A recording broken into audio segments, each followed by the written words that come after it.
Good morning, student. Today our topic is mean and variance of random variable. This is our last topic, mean and variance of random variable. Let us start.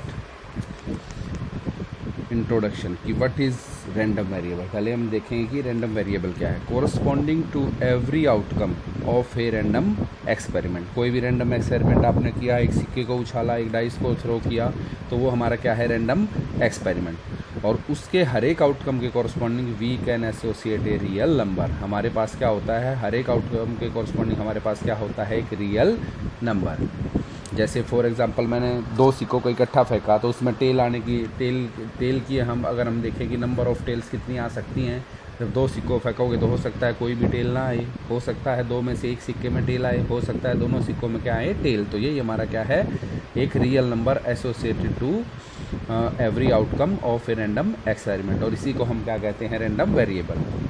The correspondence between the elements of the sample space associated to a random experiment and the set of real number is defined as a random variable। वही जो मैंने अभी आपको एक बात बताई कि जो भी आपने एक रैंडम एक्सपेरिमेंट किया, उसके आउटकम के कॉरस्पॉन्डिंग आपके पास एक रियल नंबर आया, उसी को हम क्या कहते हैं, random variable.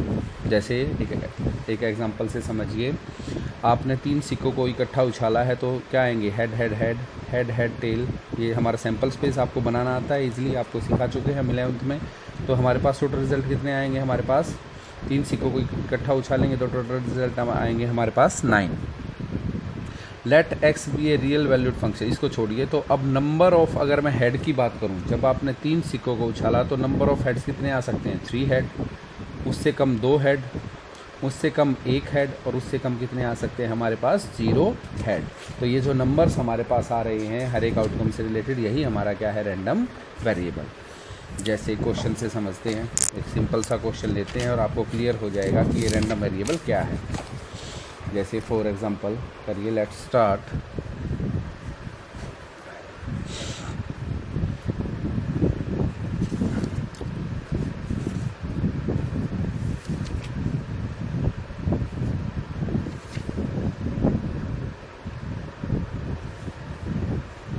If 3 coins are tossed simultaneously, if 3 coins are tossed simultaneously,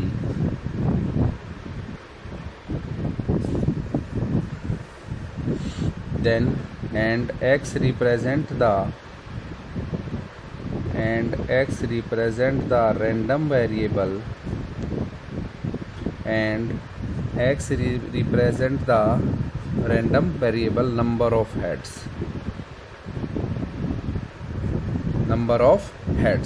then find possible values of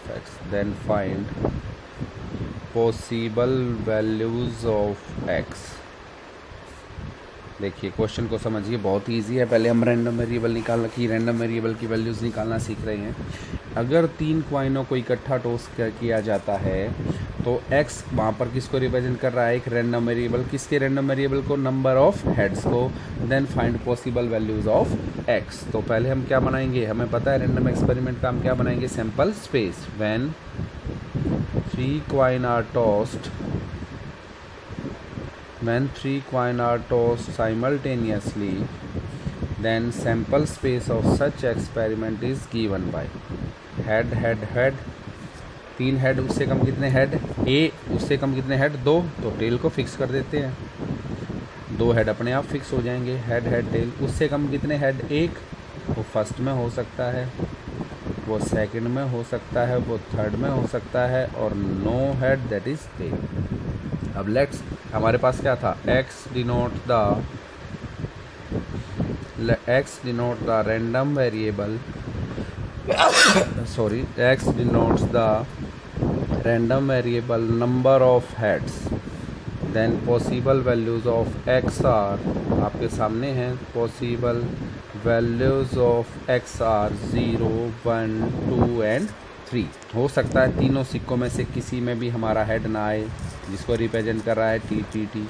हो सकता है 3 सिक्कों में से एक सिक्के में हेड आए, ये तीनों उसको रिप्रेजेंट कर रहे हैं। हो सकता है तीनों सिक्कों में से 2 सिक्कों में हेड आए, ये उसको रिप्रेजेंट कर रहे हैं। हो सकता है तीनों सिक्कों में क्या आ जाए, हेड। तो यही हमारा क्या है, random variable.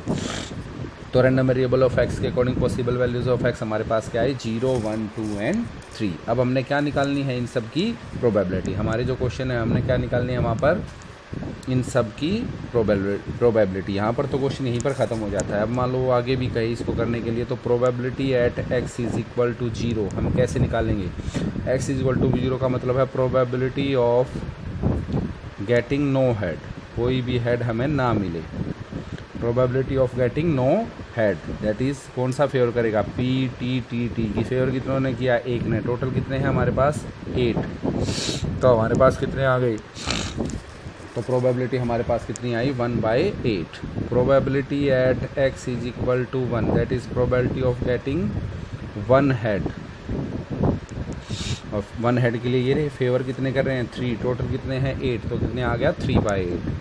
Probability at X is equal to 2, probability of getting 2 head, उसको भी फेवर कर रहे हैं 3, और टोटल कितने हैं, 8। क्वेश्चन हम आगे अच्छी तरह से करेंगे, एक बार आपको समझाने के लिए बताया है। प्रोबेबिलिटी ऑफ गेटिंग 3 हेड, वो कितना हो जाएगा, 1/8। अब देखिए इसमें क्या होता है, ये तो होगी x की value, possible values of x होगी 0, 1, 2, 3, और ये होगी हमारे पास 1/8, 3/8, 3/8 एंड 1/8। अगर आप इन सब का सम करेंगे तो वो कितना आएगा, 1, क्योंकि हमें पता है किसी भी रैंडम एक्सपेरिमेंट में सैंपल स्पेस की टोटल प्रोबेबिलिटी कितनी होती है, 1। तो यहाँ पर भी आप ध्यान रखिएगा, पी एक्स की जब भी सभी प्रोबेबिलिटी का आप सम करेंगे तो आंसर कितना आना चाहिए आपके पास, 1। हम आपको क्लियर हो चुका होगा रैंडम वेरिएबल क्या है, और उसकी प्रोबेबिलिटीज़ आपको पता ही है, जितने फेवर कर रहे हैं, और बाय में क्या आ जाएगा आपका टोटल। बहुत ईजी क्वेश्चन है। जैसे क्वेश्चन हम लेके चलते हैं, फर्स्ट एग्जांपल देखिए। क्वेश्चन है हमारे पास, N earn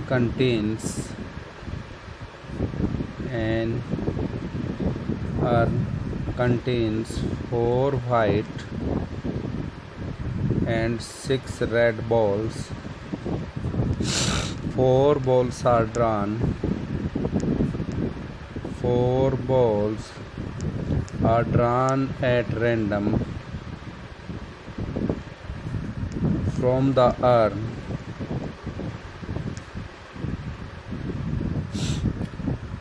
find the probability distribution, या तो आपके पास लिखा मिलेगा फाइंड द प्रोबेबिलिटी डिस्ट्रीब्यूशन, या लिखा मिलेगा random variable. Find the probability distribution of the number of white balls.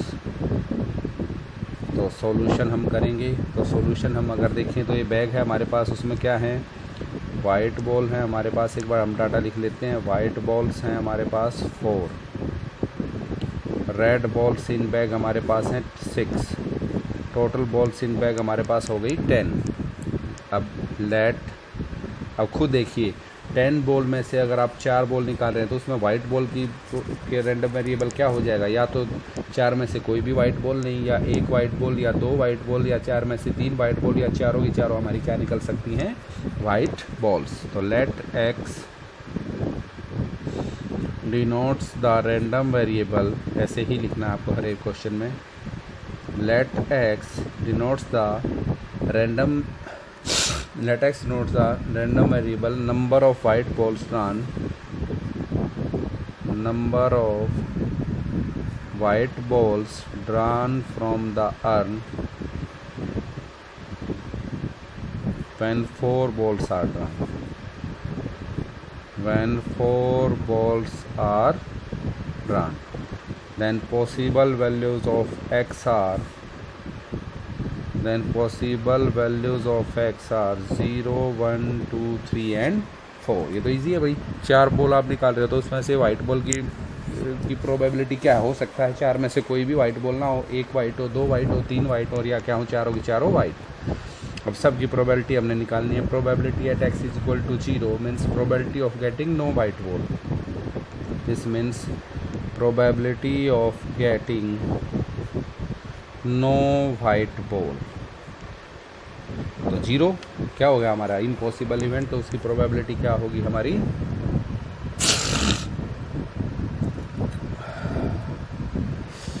कोई भी वाइट बॉल ना हो तो प्रोबेबिलिटी हमारे पास क्या होगी 0। नेक्स्ट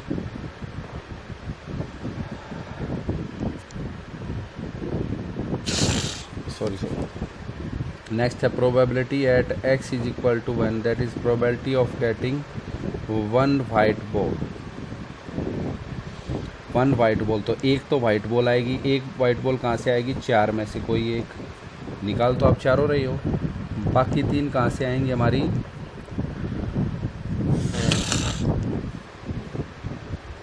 एक बार फिर से देख लीजिए, एक बार ये देखिए, दोबारा से देखते हैं। देखो first probability at x is equal to 0 means probability of getting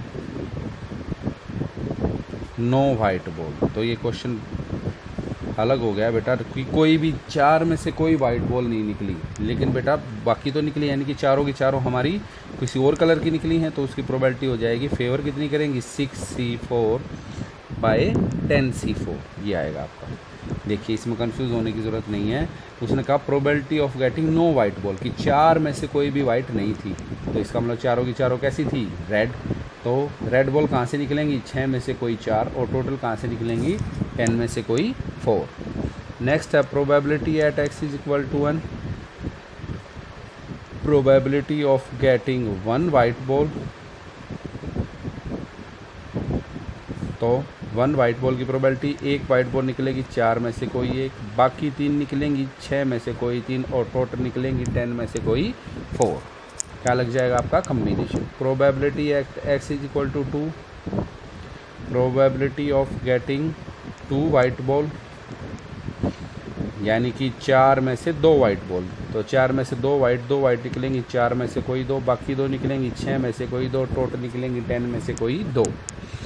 probability at x is equal to 3, probability of getting 3 white ball, तो ये भी बहुत इजी है बेटा, 3 वाइट बॉल, 4 में से कोई 3 वाइट होंगी, तो एक दूसरे कलर की होगी, एक रेड कलर की होगी, और टोटल फिर वही 4 में से ही। And probability of s is equal to 4, probability of getting 4 white ball, तो ये हो जाएगा 4c4/10c4। प्रोबेबिलिटी डिस्ट्रीब्यूशन के लिए आपको टेबल बनानी पड़ेगी, तो यहाँ पर देखिए probability distribution, then probability distribution of random variable x is given by, यहाँ पर x आ जाएगा और यहाँ पर आ जाएगा प्रोबेबिलिटी ऑफ x। कम्बिनेशन आपको सोल्व करना आता है, वो आप सोल्व कर लीजिएगा। 0 1 2 3 4, इसका आंसर आएगा 1/14। Next answer is 8/21, 6/14, 4/35 and 1/210। तो इस तरह से आप इन क्वेश्चनों को सॉल्व कर सकते हैं।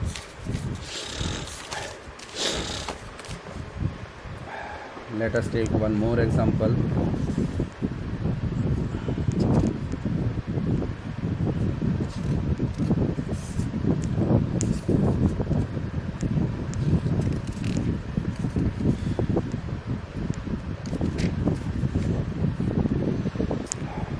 देखिए next example, 3 coins are tossed. 3 coins are tossed one after the another. Find the probability distribution of number of tails. हमने क्या निकालना है, probability distribution of number of tails. तो बहुत ईजी है बेटा, पहले हम सैम्पल स्पेस बना लेते हैं सॉल्यूशन में। When 3 coins are tossed,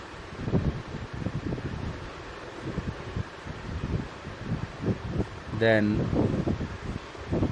sample space of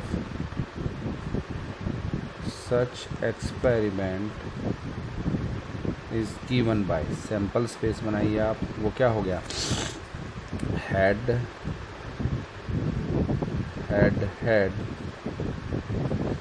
tail, head tail, head head tail, head tail tail, tail head tail head and tail tail। फिर वही जो आपको कहा गया उसी को रैंडम वेरिएबल मान लीजिए। Let x denotes the random variable,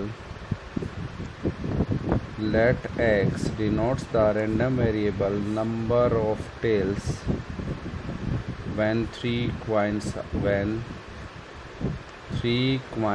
are tossed, then possible values of x are, possible values of X are. 3 सिक्के फेंक रहे हो तो उसमें टेल के आने की संभावना क्या है? 3 में से कोई भी टेल नहीं, 1 टेल, 2 टेल या तीनों की तीनों सिक्के क्या शो करें हमारे टेल। जैसे अब हम निकालेंगे probability at X is equal to 0, that is probability of getting no tail, किसी में भी टेल नहीं आया तो कितना फेवर कर रहा है, यानी कि probability of H H and H. तो ये हो जाएगा। आपको इसको कई तरीक़ों से कर सकते हो, या तो सैम्पल स्पेस बना के आप कर सकते हो। सैम्पल स्पेस अगर नहीं बना रहे तो पी एच एच मतलब probability of H into probability of H into probability of H. और वो कितनी होती है एच की प्रोबेबिलिटी? 1/2, 1/2 इंटू 1/2 इंटू 1/2, रिजल्ट क्या देगा? 1/8। या आप यहाँ से भी देख सकते हैं फेवर कितना कर रहा है 1 और टोटल कितने हैं 8, तो भी प्रोबेबिलिटी कितनी आएगी? 1/8। तो जैसे चाहें वैसे आप कर सकते हैं। Probability at X is equal to 1, that is probability of getting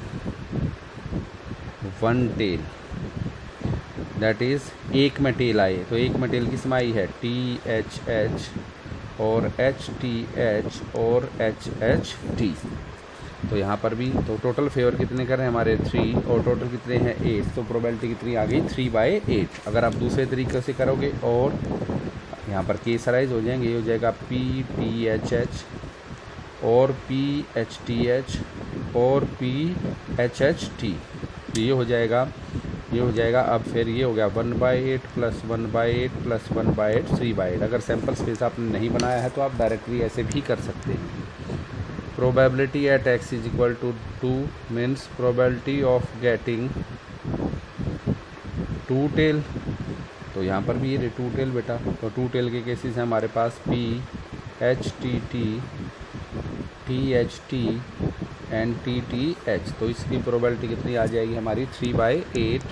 and probability at X is equal to 3, probability of getting 3 tails, वो हो जाएगी probability of T T T, that is 1/8। Then probability distribution of random variable x is given by 0, 1, 2, 3 and probability of x 1/8, 3/8, 3/8 and 1/8. This gives you our answer. Let us take one more example.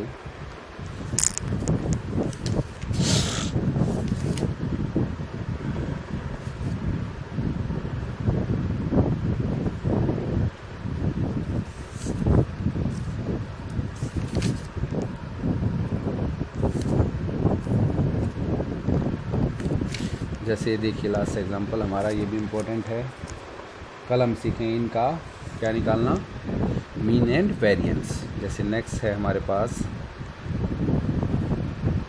From a lot of 10 items containing 3 defective item, a sample of 4 item is drawn at random। यानी कि 10 एक लोट है आपके पास 10 items का, उसमें 3 items क्या हैं defective, इसका मतलब नॉन डिफेक्टिव होगी 7 और उसमें से कितने का सैंपल ड्रा किया गया है 4 का। let the random variable x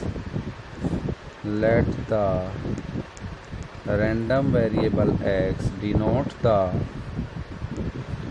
number of defective item